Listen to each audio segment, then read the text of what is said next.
did such a great job on that video. You did. You did. All credit to you. Merry Christmas. Merry Christmas. It's our first Christmas together. Yes. It's so awesome. We have a few people on right now. Let's go ahead and comment. Let us know where you're watching from, who you are. I'm hoping that we'll have some of our regulars. But obviously, today's a special day.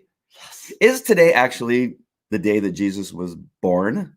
No, I mean, there's some discrepancy over whether he was born in this time of year.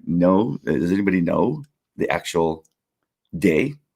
Or is it just we don't know? Is this a we thing? Because we're infants. I'm an infant. I am too. You're like you're an adolescent. Well, yeah. I'm an infant. I'm still in diapers when it comes to the Bible. But let's see what we got a couple comments already. Hey, Bev, nice to see you. I did see that you sent me a text. I keep forgetting to look at it. I saw that you sent me a text. Other things kept coming up. We were really busy last night with the kids and the Legos that are still on the floor. Yes. And putting together. Hedia's got a new chair. I got her a new chair for Christmas so she could sit with me on the podcast so we don't have to stand anymore. You like your gift? I do. I love it. I love it. Very good. And so anyway, Bev, I got to get back to I got to check your text message. I don't know what it says. I'm so sorry. I will look at it. I promise. I'm horrible. Yes. It takes like hours till I get a response, Bevs. Don't feel bad. Like literally hours. As long as it's not days, I'm cool. Many people think it's just them. No. I have a friend of mine who said, I thought we were friends. Like he completely just like lost it on me. A dude. Yeah. Well, I thought we were friends. Weird. I go, I don't. If I don't see it, how can I respond? Yeah. Well, I mean, look at your phone. I don't like looking at my phone. I hate looking at my phone. And the crazy thing is he sends me this somewhat urgent text sometimes, and then I send a response and he doesn't reply. That's because I put my phone down like this. I text and then I put it down. And I don't have notifications turned on. That's the other thing. Yes. I hate hearing phones. I hate hearing phones ring. I despise it. So how do we get on that topic from Christmas? Christmas Bev's message. Oh, yes. Thanks, Bev. It's your fault. It's your fault.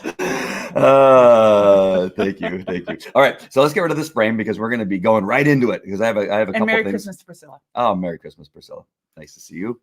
Did you see how it pops up the way that pops up? Watch. Watch. See that? How it's got motion now. That's beautiful. It's spectacular. All right. It's the little things. All right, let's get rid of the brand. Let's get rid of the frame. Let's get right into the. For those of you that may be watching for the very first time, some of you, I saw that. I forget. I think it was Anne shared. I saw a new name shared the devotional message from yesterday, and so it's quite possible new people could be watching. They're going, why is this guy talking about texting? And listen, that's not how they all start. It's just we're having a good time. This is really a good Christmas. We're celebrating. We're having our coffee and our lattes and actually the kid, one kid's here. We got rid of the rest of them. We got tired of them last night. We got exhausted.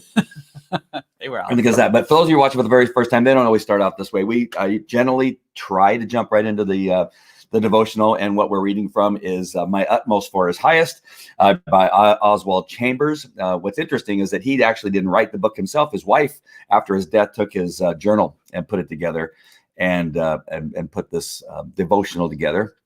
And of course, we're on December 25th, and we will be reading from his devotional today. You can go to utmost.org to be able to watch and follow yourself, or to see it and follow yourself. Or I was going to bring the book and I forgot. Or like I always tell everybody, make sure and buy the book. If you're going to be enjoying their work, the process of the work, buy the book, but then go to utmost.org and you can see it for yourself. All right, so I'm going to share my screen. Oops, I just got rid of it. You know what I told you? Remember I told you that I start without you because you make me nervous sitting next to me. No. I know. So here, let's go ahead and make it full screen. And appropriately titled for December 25th, it's His Birth and Our New Birth by Oswald Chambers. And the first scripture that they cite here is, Behold, the virgin shall be with child and bear a son, and they shall call his name Emmanuel, which is translated God with us. And that's in Matthew 1:23. Now the devotional, his birth in history. The Holy One who is to be born will be called the Son of God. Luke 1:35. Jesus Christ was born into this world, not from it. He did not emerge out of history. He came into history from the outside. Jesus Christ is not the best human being the human race can boast of. He is a being for whom the human race can take no credit at all. He is not man becoming God, but God incarnate. God coming into human flesh from outside it. His life is the highest and the holiest, entering through the most humble of doors. Our Lord's birth was an advent, the appearance of God in human form. His birth in me. My little children, for whom I labor in birth again until Christ is formed in you. Galatians 4:19. Just as our Lord came into human history from outside it, he must also come into me from outside. I have allowed my personal human life to become a Bethlehem for the Son of God. Oh, let me read that again. Have I allowed my personal human life to become a Bethlehem for the Son of God? I cannot enter the realm of the kingdom of God unless I am born again from above by a birth totally unlike physical birth. You must be born again. John 3:7. This is not a command, but a fact based on the authority of God. The evidence of the new birth is that I yield myself so completely to God that Christ is formed in me. And once Christ is formed in me, his nature immediately begins to work through me. God evident in the flesh. This is what is made so profoundly possible for you and for me through the redemption of man by Jesus Christ. Wow, I saw so many new things as I was reading that. I became distracted as I was reading it because your take and what it caused you to think about, I now even saw it even more clearly. Oh, so nice. I thought what you had to say earlier when we were reading it was pretty profound. So I would love for you to share with everybody what you were saying. Well, the Lord often, a lot of the knowledge that the insight that he gives me about the Bible is compared to Islam, so that it refutes the authenticity of Islam. And one of the hardest things for Muslims to accept about Christianity is Jesus is the Son of God. And the way they talk about it and the way Islam talks about it is that God does not have children, a God, and they often would say, like, we don't have a God that uses the restroom, and that can't be God's qualities. And what's really important about the way this is described is that it's not God had a son that was of flesh. What the point he's making here is that God purposely created himself incarnate in flesh. He came from outside of humanity and became flesh so that he can experience man's weaknesses and sins and then be able to redeem him. Because the expression is that Christ knows our suffering and our temptations, and that's how he defeated sin, death, and the grave. But it's hard for me to explain this, but the important part about what Oswald's saying here is that he was not of the flesh. He went into flesh from outside of it. Mm. So human beings can't boast of Christ because he's entirely outside of humanity. He's God incarnate. And so I have that discussion with Muslims a lot, actually, is this incarnate nature of God and Christ that it's a really important point when you come to evangelizing the Muslims. The thing that after we talked about it, and then while you were at the store getting bacon. I get to eat bacon now. Obviously, we're not Jewish. Obviously not Muslim either. But while you were gone, and I was listening to Mark, and I actually listened to Rick Gutman, a friend of mine, who was actually the one who was speaking in Salt Lake City when I felt Jesus's face, is that this is what this whole thing, and I hate to call it thing because that sounds like I'm minimizing it, but this whole amazing miracle that occurred with the birth of Jesus Christ from a virgin mother. And then what you talked about, how difficult it is for Muslims and belief and faith. This is the thing. I mean, this is one of the many things that if I'm talking to my oldest daughter who's struggling with the belief in God and Jesus in his birth and, the resurrection and that kind of stuff, it's just like, it makes it's so hard for humans when you talk about for humans to understand, for humans to be able to this doesn't make any sense.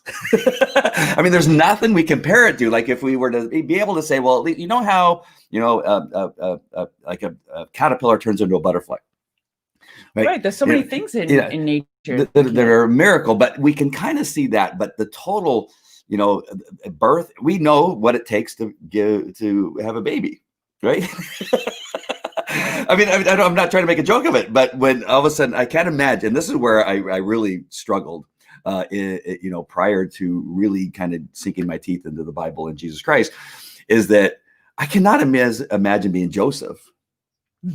Well, a lot of pastors preach on that, like how difficult it was to be Joseph. Like, okay. An angel had to come tell him. And then there's that. Had to come be like, okay, don't worry, don't throw her out. But I don't know what I would be most shocked by that like this angel's like, okay, what is happening right now? My wife is pregnant and I didn't do it. And now I got this angel. Like what's thing? So it's faith. So now it brings you back to faith. Like you have to have faith that all this is true, all this has happened. And sometimes I can tell you that I still, from time to time, struggle with it, and I try not to. Yes, bacon, squirrel. Wow. I mean, it takes a lot to be a Christian sometimes. Well, and I think that's why you had that experience touching his face, so that he could remind you that when the experience of faith is beyond your human understanding, just remember that moment, because that says it all. That's what changed it. Yeah. That changed everything when I had that moment with Jesus, that moment of him standing in front of me standing there facing him. And again, what's interesting, and then it wasn't until later that I think I heard this, and actually I probably this has been shared with either in a message or somebody maybe mentioned it before.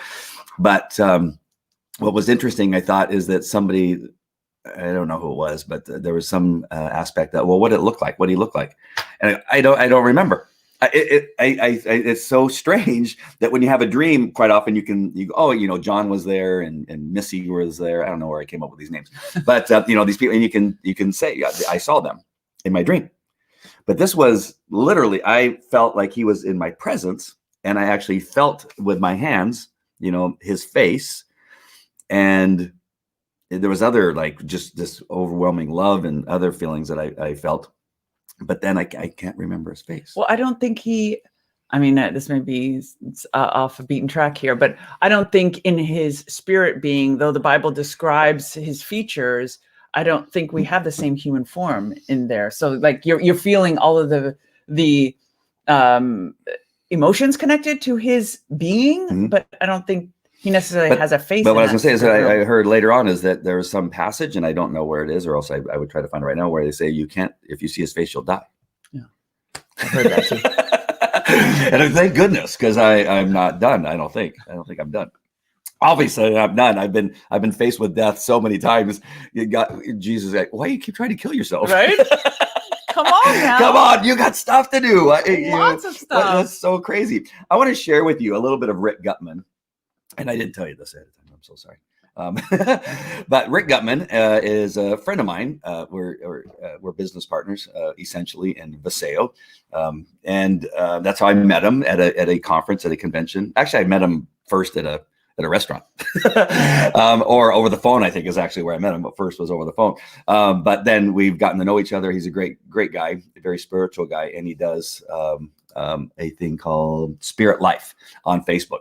And he, there's a bit of a message that he gave yesterday, and I want to give you a sense of who Rick is, but why I love when he speaks. But in this part of the message that I chose, it's about 4 minutes long, so I hope it's okay. I hope you don't mind. But he talks about hearing the sound of his voice, which was interesting because and it's interesting you brought it up also, is that you heard his voice, and then I felt his presence. And I heard his voice as I was touching his face, and then we're going to end with faith grows in darkness as part of his talk. And I just think the whole thing is important. I couldn't find a place to stop. I could actually continue on for another 6 minutes because he's so passionate when it comes to the fact that faith grows in darkness. And it just, I think you'll enjoy this a little bit. So I'm encouraging you to stick around for this part of the message. But thank you for sharing that. You know what I love? I love a lot of stuff about you, but I love your perspective from the Muslim Coming out of Islam. Yeah, coming out of Islam, is because I came out of Catholicism, which is also a little funky, kind of like Islam. But there are some little similarities here and there, and some differences, and it's really cool. I love it when you share out of that perspective, because it gives a whole new insight as to who you are, number one, but also just like, oh wow, yeah, that's cool that you have that insight. All right, so I'm going to bring up Rick now. It takes me a second. I got to do a couple clicks to get rid of my mic and to bring his move. I almost forgot to bring his mic on. Hey, Nicole, nice to see you. All right, here we go. So we got to make this bigger. That coordinated hat and sweatshirt. I know. Well, yes. All right, we're going to have to do that. We're going to have to coordinate. Oh, we were going to coordinate. I forgot to put on my USA shirt. Yeah. All right, here we go. Listen to what Rick has to say. Just kind of drop everything. Concentrate. If you're driving, concentrate on the road, but listen to what Rick has to say about this. I think it's really important. The listening prophetically, the words of knowledge and the words of wisdom, to hear the sound of his voice. To hear the sound of his voice, you need faith. Faith. You come up higher with that faith. It's faith that opens up the entire heavenly world, where you can find the answers to your insecurities and your fears. It is faith that opens up everything. You don't have any problems. All you need is a little bit of faith. The faith is the pushback. 2020 has been earmarked. 2020 has been earmarked. And I will say, along with the need for patience and frustration, there's been a greater need for faith and the pushback that needs to come from the inside of you. You need that faith to rise up on the inside of you, knowing that he's got you in the palm of his hands.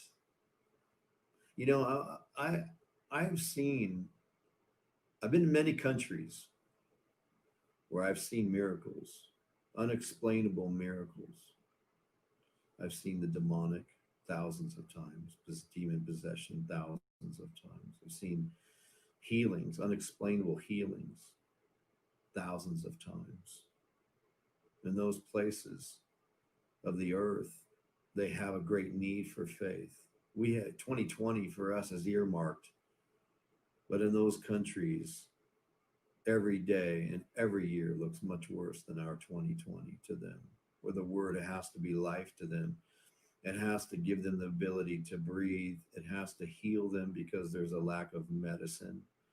They need faith. They put a demand on God's word, the written word and the spoken word. And I want to be here to remind you, yes, in 2020, for those of us in North America, we feel the need to hear God more because of the pain and the unknowing of where we're going. But I have to be honest with you, we're all very, very spoiled. We need to learn how to eat up the word. We need to learn how to encourage ourselves and gird ourselves with the word. You gird yourself with the word. You arm yourself with the word. When you feel no faith, you pull up faith, right? You speak faith. You pull up. You pull it up. You pull up courage. You pull up confidence. Jesus said that we need to have a root in ourselves. Most people don't have a root in themselves. He's always trying to establish a root on the inside of us. What is that root? A place where we can be anchored to his faith, anchored to his word, anchored to his heart, anchored to heaven. He's always trying to establish a root on the inside of us. And it only comes through fear and doubt and a lack of courage. It starts with a lack of faith. It starts many times with unbelief, for faith grows in darkness. Write that down.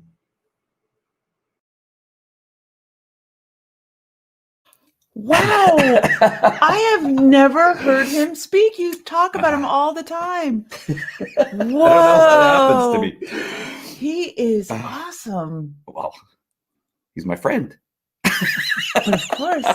You must give him his awesomeness. Oh my gosh. It's the was- power of oh my God. That was awesome. of those words. And that's just a part of it. He keeps on going. I gotta listen to him. Oh. I'm friends with him on Facebook and I'm not listening to his posts. I dare gotta you. get notifications. How dare you. The emotion that came over me is what we were talking about before. Right? There's so many people that cannot feel this power, this love, and the understanding of what God has done for us, and they're being blocked because of their disbelief and their inability to have faith. And then when he said that us in the United States are spoiled, and I talked about this a little bit the other day, is that just go to another country. Mm-hmm. Just go to China and try See to what be they Christian. do to be Christian. Go to a place where what they said, they don't have medicine, and they find that the only thing they have is prayer. Right? They don't have what we have. They don't have. And Jesus gave us all the power when he made us, royal priests of the gospel. Cure the sick, heal the lame, and cast out demons. He gave us that power. But people don't. And like what Rick was saying is that you have to you have to pull it up. You have to bring it out. What was powerful to me about what he was saying, you talk about the big picture. For me was the little picture. Like I literally can get lost in the forest among the trees. And it's only when I go into prayer that the Lord unpacks the enemy's whispers in my head and gives me a straight path forward. Without that, I would be lost. Okay, keep talking. Andy's having a moment. So he takes me back to that moment. Yeah. It's just, So for me, it's about being able to hear the Lord in moments in which I'm confused or my mind gets chaotic. As I said before, the battlefield of the mind, where it speaks death or it speaks confusion or evil to you and bad thoughts that say, oh, you shouldn't be doing this. And, oh, this isn't right. And this is never going to work. And then the Lord comes in and speaks life into you. And it's a wisdom and a reality, but you have to believe it. I hear people all the time say, I don't hear the Lord. I don't hear the Lord, because they're not listening. They're not willing to believe he speaks. And so you have to believe it. That's what faith is. You have to believe that he speaks. Absolutely. Sorry, I had to go blow my nose. So It was a little leaky. Sometimes you wonder, who's the girl in the relationship? It's so sweet. Oh my gosh. You are clearly the man. Yeah. Wow. But it's just powerful words, and it's just like it was the change. I gotta go again. That's the change that when you hear oh shoot, what did he say? Oh, what did he say? Gosh darn it. Hear the sound of his voice that what did he say about hearing the sound of his voice? The faith is what allows you to hear the sound of his voice. That's what he was saying. Is that's the difference, obviously.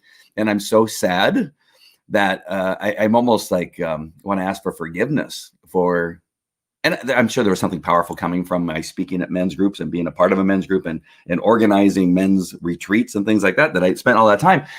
And obviously it wasn't until years later in Salt Lake City when I heard his voice that's the moment I had faith. I was just going through the motions before. But now, how would you know the difference if you weren't going through the motions before? I don't know. That's the miracle of it. I don't know. That's the beauty. Ugh. Everything happens for a reason. Like I always say, and I'm going to just say it again, only because there's probably somebody new that may be watching, is that it's when the words on the Bible go from print to ink to living, jumping off the page and like getting inside you and moving your heart. But think of how many people you touch with that testimony, whether it's in law enforcement, how many men you touch with that testimony that, listen, I went through the motions. You all may be sitting in church with your wife and she's feeling it and you're not, but like that moment of transition for you, now you can speak to what it felt like before and after. That testimony, that whole experience is how you reach other people that were just like you. Well, good. All right, I'm going to invite a couple of people here because they asked, how do you find it? Who was it that asked? Priscilla. Sorry, I'm going to just be really quick. You'll see a notification. You're going to share his page? Yeah, it's called Spirit Life, but I think I have to invite you. Here we go. So Priscilla, you should see an invite. That's his private page. It's a group that we're involved in. You don't have to be part of a SEO to be in that group, because that's kind of how he and I know each other. There's private groups, but the Spirit Life is you just need to be invited. So I got you in there. I don't think I have one of those. I'm just friends with Rick. Oh, well, let me invite you. Hold on. I think his name is Rick Gutman. Rick Gutman. Yeah. There you go. Hedia. Oh, I should invite your new best friend. All right, here we go. Little side joke. Sorry about that. All right. So my gosh. I know we kind of took a little bit of a different track here, but I think it's important because, again, when I think about Jesus' birth and the the fact that it's a virgin mother, and what Joseph obviously had to deal with, and he thought about, well, I'm just going to get a little quiet divorce. I'm just going to not tell anybody about it. First, he wanted to kill her. Oh, he wanted to stone her. Yeah. Well, I mean, that's what all of us would feel like at the beginning. And then the angel coming. That's to me also is like, what? Like this angel showing up, and to hear that story, and you're going, come on, right? As a human in our flesh is that thing. But again, that brings me back to the word faith. It all has to do with faith. But there's always so much truth. I mean, the science behind the Bible that often helps. The prophecy that helps with the faith. Over 600 prophecies help with science, yes. With faith. So as human beings, it would be simple for God, just have faith. But he gives us so many examples.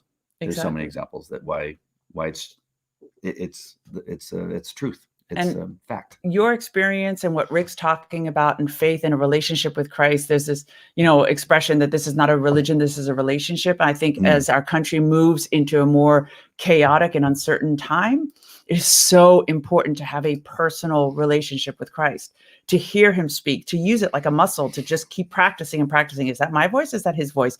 And you will begin to feel the difference, but it'll become so important, increasingly important, to hear from him, because there's going to be so many twists and turns where we lose faith, we have fear, we get anxious, we get afraid, that we're going to need to hear from him in order to stay rooted. As he kept saying, you need a root. He's trying to establish a root. That was good too. Christ is completely shaking up the church right now. Our country, our world. It is amazing. Oh, one more last thing. And this is actually one of the first things I want to talk about. So I'm so sorry.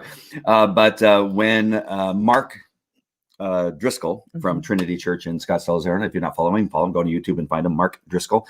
When he was talking about the very beginning part of his message yesterday was that Jesus it's not that he didn't do anything, but really it didn't start until he was 30 years old, right? He had been sinless and all the other greatness that he had, but he's 30 and he died at 33. You're talking about a 3-year span that he changed the world, changed religion, and created the biggest movement in the world in 3 very short. And he never wrote a book.